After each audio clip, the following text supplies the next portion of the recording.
হিন্দু ধর্মে ভগবান বিষ্ণু হলেন ব্রহ্মা, বিষ্ণু এবং মহেশ্বর নামক ঈশ্বরের অন্যতম ত্রিভুজ। ভগবান ব্রহ্মা এই তিনটি ত্রিমূর্তির মধ্যে বিশ্বব্রহ্মাণ্ডের স্রষ্টা। ভগবান মহেশ্বর অর্থাৎ ভগবান শিব ধ্বংসকারী নামে পরিচিত এবং ভগবান বিষ্ণুকে সমগ্র মহাবিশ্বের রক্ষক বা রক্ষাকর্তা বলে বিশ্বাস করা হয়। হিন্দুদের মতে কথিত আছে যে ভগবান বিষ্ণু ভালো ও মন্দের মধ্যে ভারসাম্য পুনরুদ্ধারের জন্য মানুষ হিসেবে বহুবার পৃথিবীতে এসেছিলেন। কথিত আছে যে ভগবান বিষ্ণু ইতিমধ্যে প্রায় 25 বার পৃথিবীতে অবতারণা করেছেন এবং ভগবান কল্কি হবেন ভগবান বিষ্ণুর শেষ অবতার। হিন্দু মতে ভগবান বিষ্ণুর ছবিতে ভগবান বিষ্ণু কসমস মহাসাগরে একটি বৃহৎ সাপের বিছানায় হেলান দিয়ে বসে আছেন, যেখানে তিনি লক্ষ্মীর সাথে গভীর ধ্যানমগ্ন ঘুমে আছেন, যিনি ভগবান বিষ্ণুর কাছে তার সেবা নিবেদন করছেন। কিন্তু ভগবান বিষ্ণুর কল্কি অবতারের আবির্ভাবকে বিশ্বজগতের প্রভু বলে বিশ্বাস করা হয় এবং হিন্দু ধর্মে ভগবান কল্কির ছবি তুলে ধরা হয় যখন ভগবান তার ঘোড়া দেবদত্ত হয়ে হাতে তলোয়ার নিয়ে চড়েছেন। ভগবান কল্কির এই আবির্ভাব শ্রীমদ্ ভগবদ্গীতাতে পাওয়া যায়। আজকের এই ভিডিওতে আমরা ভগবান বিষ্ণুর কল্কি অবতার সম্পর্কে কিছু আকর্ষণীয় তথ্য নিয়ে এসেছি, যা খুব কম মানুষই জানেন। বন্ধুরা, আপনাদের স্বাগত জানাই ফ্যাক্টজেনের নতুন একটি এপিসোডে।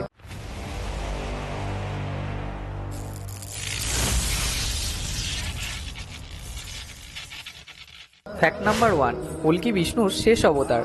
ভগবান বিষ্ণুর কল্কি অবতারের আবির্ভাবের কথা শ্রীমদ্ ভগবদ গীতাতে বলা হয়েছে যে কলিযুগের শেষের সময় ভগবান বিষ্ণুর অবতার পৃথিবীতে আসবেন। হিন্দু ধর্মে সত্যযুগ, ত্রেতাযুগ, দাপর যুগ এবং কলিযুগ নামে 4টি যুগ রয়েছে বলে বিশ্বাস করা হয়। এই 4টি চক্র আমাদের ক্যালেন্ডারের মাসের মতোই ঘোরে। কথিত আছে যে বর্তমান যুগ হলো কলিযুগ এবং এটি 4,32,000 বছর স্থায়ী হবে। এটা বিশ্বাস করা হয় যে কুরুক্ষেত্রের যুদ্ধ শেষ হওয়ার পর আমরা ইতিমধ্যে 5,000 বছর পার করেছি, তার মানে এখনো 4,27,000 বছর বাকি আছে।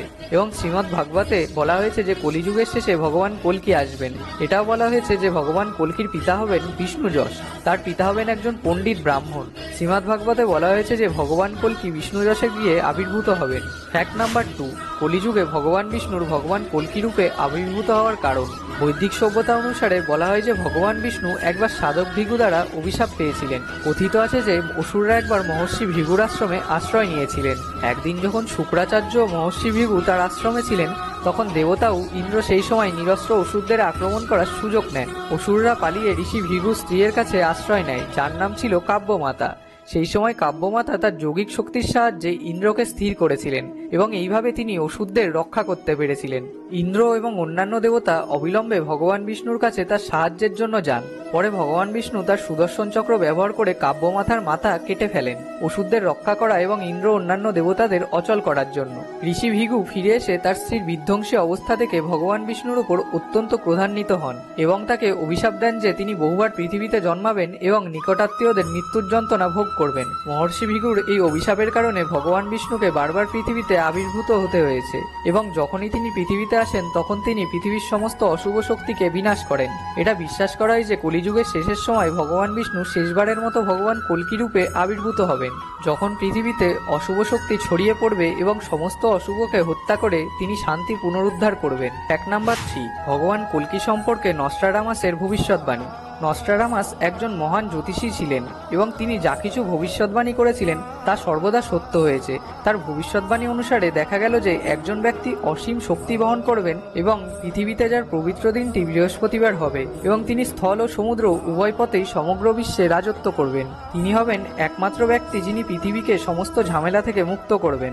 নস্ট্রাডামাসের মতে এই মহান ব্যক্তি তার সিংহাসন থেকে নেমে আসবেন এবং তার লাঠি দিয়ে দুষ্টদের আঘাত করার জন্য সমুদ্র এবং বাতাসের মধ্যে চলাচল করবেন। শ্রীমদ্ ভাগবত অনুসারে ভগবান কল্কি নস্ট্রাডামাস যা ভবিষ্যৎবাণী করেছিলেন তার অনেক মিল রয়েছে।